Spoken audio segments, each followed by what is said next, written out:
ចាបងបងនេះជាប្រភេទ E50 ប្រភេទនេះគឺ resolution វាគឺម៉ត់ស្អាតមែនតើនេះខ្ញុំថតជាក់ស្ដែងហ្មងតែឲ្យបងបងមើលថាតើវាច្បាស់ដល់កម្រិតណាខ្ញុំមិនត្រឹមតែតេស្តចម្រៀងទេខ្ញុំតេស្តជាមួយនឹងកុំព្យូទ័រខ្ញុំទៀតបងបងតទៅទស្សនាទាំងអស់គ្នា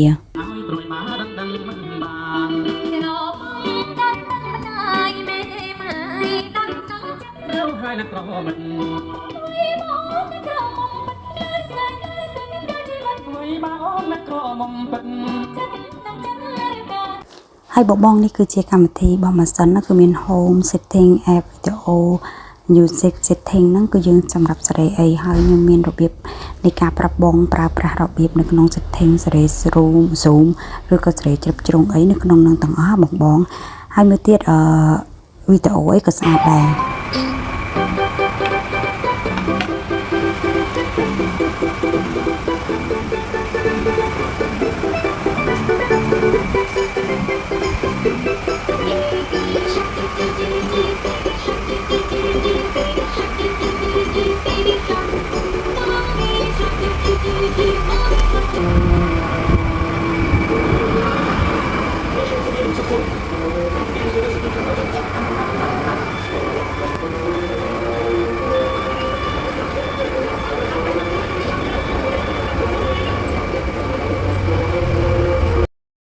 ចាបងសម្រាប់ប្រភេទនេះ